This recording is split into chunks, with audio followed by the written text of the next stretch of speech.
Salutations les amis, c'est Durion, je suis ravi de vous retrouver aujourd'hui pour cette nouvelle vidéo. Une nouvelle vidéo qui a été plutôt compliquée à déterminer dans le contenu, puisque j'avais lu beaucoup de choses cet été, et je savais pas si j'allais vous présenter telle lecture ou bien celle-ci. Et finalement, mon choix s'est arrêté sur ma plus récente lecture, c'est-à-dire celle que j'ai terminée il y a littéralement 4 heures. Nous sommes un vendredi 30 septembre, et je viens de terminer la lecture de Spawn. Petit aparté dès le début. C'est une couverture en édition collector. Il y avait, je crois, 200 ou 300 exemplaires max. Ça s'est vendu premier trimestre de cette année.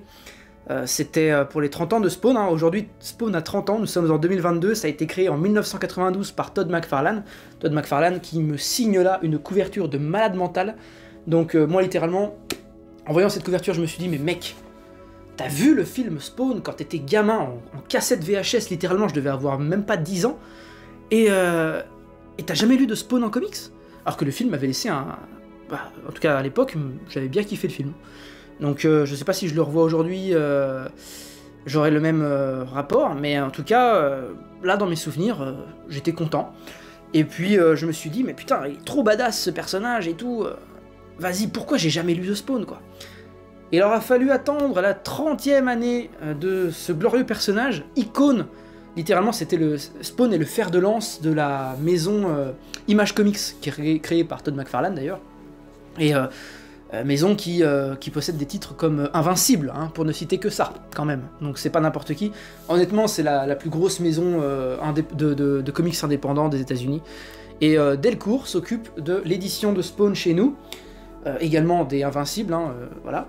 Et c'est à chaque fois super beau. Là, vous avez un dos rond, donc du plus bel effet. Je rappelle, le dos rond permet une ouverture plus prononcée des pages, et donc vous pouvez mieux distinguer les dessins qui sont proches de la reliure. Et voilà pour le détail. Vous avez même en plus le petit marque-page intégré sous forme de ruban. Ça fait vraiment quali. Ça, c'est très très quali, ça. Si vous voulez commencer Spawn, il n'y a qu'une seule bonne manière de le commencer, et c'est en commençant par l'issue 1, chapitre 1, comme vous préférez l'appeler, qui date de 1992, et croyez-moi, même si ça a 30 ans, eh ben le dessin, il est fabuleux, vous pouvez le constater juste ici. McFarlane s'occupe de la scénarisation. C'est son personnage, c'est son bébé, il l'a créé, il avait 16 ans. Il était à l'école, littéralement, et le mec, il dessinait les premières ébauches du personnage. Il a pu donner naissance à Spawn des années après avec sa maison d'édition Image Comics. Après avoir fait ses armes sur du Batman, sur du Spider-Man, chez Marvel et DC. Donc c'est quand même génial comme histoire, quoi. Et il a dit que de toute façon il continuerait Spawn jusqu'à son dernier souffle. Et, ça laisse quand même présager du bon pour la pérennité de la série. Surtout que ça se vend très bien. Voilà, ça c'était pour la mise en contexte. Maintenant, comment vous donner envie de lire Spawn? Eh ben laissez-moi vous raconter les origines du personnage, puisque c'est littéralement comme ça que commence l'histoire de tous les bons héros qu'on connaît. Spawn, c'est un petit peu un amalgame de plusieurs entités qu'on connaît, du style Punisher, Spider-Man, voilà, Doctor Strange. Je crois que je peux mettre Doctor Strange dedans quand même, parce que Spawn peut se téléporter et utiliser de la magie un peu obscure et tout. Donc ouais, je pense voilà, il faut considérer Spawn non pas comme oh c'est la copie de machin, non. Imaginez Todd McFarlane à ses 16 ans, il lisait des comics comme, j'allais dire comme vous et moi, vous j'espère que vous en lisez maintenant que vous regardez mes vidéos, mais en tout cas comme moi, comme mon oncle, et hop, il se fait influencer. Ouais, c'est comme ça qu'on construit sa personnalité, qu'on construit ses centres d'intérêt, et son personnage est né de toutes ces influences, et ça a donné ça. Donc c'est génial, moi comme histoire de Spawn, franchement je la trouve super. Bref. Autre chose très culottée de la part de Todd McFarlane, il a choisi, et vous connaissez quand même les États-Unis pour leur côté assez raciste, le racisme est assez exacerbé dans la culture américaine hein, depuis longtemps, même si ça tend aujourd'hui à prendre une autre direction, et heureusement.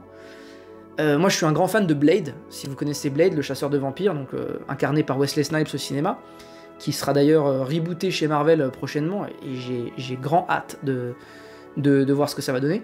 Moi je suis vraiment, je kiffe voilà quand on part sur, allez on fait un gros pari, on prend tout le monde à revers, boum, un héros noir qui bien costaud, bien badass, bien patriote, et puis on y va, ça castagne.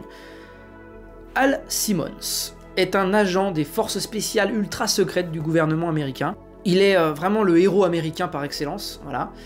il va rencontrer celle qui deviendra sa femme, Wanda Blake, et dont il va tomber mais éperdument amoureux. Ça va aller jusqu'à mettre en doute ce qu'il fait de son activité professionnelle, c'est-à-dire des assassinats à 99% pour le gouvernement, et puis donc aux quatre coins du monde. Hein. Et puis bah, c'est là que commence un petit peu cette dualité sur le personnage, où il va se dire mais putain, je sais pas si vraiment je fais le bien. Il commence un petit peu à remettre en question les choses, les décisions en haut lieu, etc. Et un beau jour en mission au Boss Wanda, il va être assassiné. Je ne vous dis pas par qui. Je vous dis pas forcément comment non plus, parce que c'est pas pertinent au départ. En tout cas, ça va engendrer l'apparence qu'il aura sous les traits de Spawn. Et voilà, et donc il est assassiné. La version officielle, c'est qu'il est mort au combat dans l'exercice de ses fonctions. Il laisse sa femme avec laquelle il était marié, elle devient donc veuve.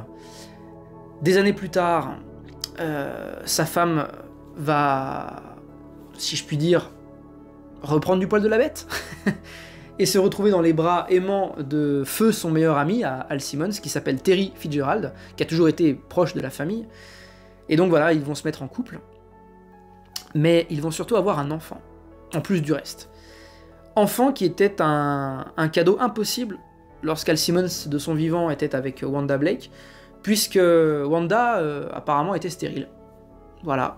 Donc il apprend par la suite que c'était lui le problème et pas elle. Voilà. Puisqu'ils ont réussi à avoir un enfant, eux. 5 ans plus tard, après son assassinat, Al Simmons revient sous les traits de ce qu'on appelle un Hellspawn. Comment c'est arrivé? Eh bien, en fait, il a vendu littéralement son âme au diable. Enfin, lui, il pensait que c'était le diable qui lui avait proposé ce pacte. Et en fait, vous l'apprendrez, vous, beaucoup plus précisément, mais au même titre que moi. Il y a une caste démoniaque. Voilà. Et le démon, en l'occurrence, qui a fait cette offre à Simmons, c'est un démon quand même très important dans la caste infernale, mais ce n'est pas le diable en personne. Il s'appelle Malebolga, et il va proposer à Al Simmons, au moment de son arrivée en enfer, qu'est-ce que tu souhaites le plus ardemment? Revoir ma femme. Très bien. Qu'es-tu prêt à faire pour ça? Absolument tout. Fantastique. Eh bien, ton âme m'appartient. Je te donne ce que tu m'as demandé. Tu peux retourner voir ta femme. Par contre, Al Simmons, il n'avait pas vraiment lu les petites lignes en petits caractères. Il revient sous les traits d'un Hellspawn, donc une engeance démoniaque, dotée de pouvoirs maléfiques et très puissants, et puis surtout de ce costume, qui n'est pas un costume textile à proprement parler, c'est un petit peu à la manière de Venom ou de Carnage, un symbiote, donc une entité vivante à part entière qui s'assimile à son corps, qui lui donne des facultés régénératrices et plein de choses que vous découvrirez si vous lisez, et ce faisant, cette fusion, en fait, elle va altérer la mémoire de Al Simmons, et tout au long des premiers numéros, et je pense dans les prochaines intégrales que j'achèterai, vous découvrez son histoire, en fait, au travers de flashbacks, de fragments mémoire qui surviennent comme ça, de manière un peu inopinée, et puis vous voyez, en fait, un personnage qui est hyper profond, et c'est super bien, c'est excellent. Donc là-dessus, d'autres choses très importantes viennent se greffer. L'entité qu'il a engendrée souhaite en faire son officier du mal pour son armée. Le grand objectif derrière Spawn, derrière tous les combats auxquels vous assisterez dans tous les épisodes que compose Spawn, le fil conducteur, c'est le mal qui veut affronter le bien. Donc littéralement, les démons contre les anges, si on peut dire. Et donc, son maître, Al Simmons, à Spawn, souhaite le tester, voir s'il est capable d'endosser le rôle d'officier de son armée. Et pour ça, en fait, c'est en l'envoyant sur Terre, et en lui envoyant ses émissaires pour le motiver, au travers de combats assez dantesques. Je pense notamment au Violator, qui est un personnage assez incroyable que vous verrez dès les premières pages, assez marquant. Et donc voilà, au travers de ces combats, en fait, le démon va le forcer à utiliser ses pouvoirs et tout. Pouvoirs qui sont limités par une jauge de puissance, hein, qui commence à 9999 points, et qui va se décrémenter au fur et à mesure qu'il utilise ses capacités, comme la téléportation, ou les orbes explosives, et des choses comme ça. Et là, en fait, le personnage va se construire un petit peu différemment, c'est-à-dire qu'il va commencer à utiliser ses compétences humaines acquises longuement par ses années d'expérience dans les forces spéciales, donc armement lourd, combiné à ces chaînes maudites, de son costume, et puis à toutes ses nouvelles facultés. En fait, il va combiner tout ce qu'il connaissait étant humain, à tout ce qu'il vient d'apprendre en tant que Spawn, et il va devenir vraiment un être, mais ultra puissant. Et ses ennemis le seront presque tout autant, en tout cas certains le sont tout autant. Et puis bah voilà, le personnage se construit comme ça, et là où il y a un truc très intéressant, c'est qu'il ne sait pas s'il doit retourner voir sa femme, pour lui dire qu'il est toujours vivant, plus ou moins, sachant que son apparence a drastiquement changé, hein, vous le verrez vous-même. Et puis il se dit, mais merde, elle a reconstruit sa vie avec mon meilleur ami, je dois pas péter leur bonheur, machin, oh putain, ils ont un enfant, wow, c'est chaud. Donc il est complètement perdu. Et truc de ouf aussi, c'est qu'il vit parmi les clochards dans les ruelles en fait. On est loin d'un Tony Stark ou d'un Bruce Wayne dans son manoir. Là on est vraiment sur un super-héros, parce que c'est quand même un super-héros le type. Et il vit dans des cartons, à côté des canettes de bière et tout ça, à côté de la piste de clochards, parce que tout ça c'est vraiment comme ça dedans. Et genre ça devient ses potes, et ça devient sa maison, ça devient sa famille en fait. Donc il va défendre les clochards contre les flics corrompus, contre la mafia locale. C'est vraiment le super-héros du peuple, mais du peuple, le sous-peuple, quoi. Et donc vraiment, ça, c'est aussi une dimension que j'ai beaucoup aimée. Voilà, donc franchement, foncez découvrir Spawn. Ne faites pas comme moi, n'attendez pas littéralement 30 ans pour le découvrir. C'est dommage. Donc voilà, moi j'ai hâte de lire le tome 2. Pour terminer, je vous dirais simplement que c'est très simple de lire Spawn, hein. Vous prenez le tome 1 qui s'appelle Résurrection, qui doit coûter 10 balles sur Vinted. Ça vous permettra d'avoir déjà les 12 premiers numéros pour commencer. Si vous voulez faire les choses au summum de la puissance, vous faites comme moi, vous prenez le tome anniversaire qui existe en 2 variantes. La variante classique, disponible à peu près partout, avec une couverture qui moi me plaît moins parce que c'est un hommage à Spider-Man qu'a fait Todd McFarlane, d'où la posture que vous voyez sur la couverture qui est calquée sur Spider-Man. Sinon vous avez cette couverture que possède mon meilleur ami Mika qui a lu Spawn également. Très belle aussi, et je crois qu'il en reste encore quelques exemplaires sur Original Comics, uniquement sur Original Comics. Voilà.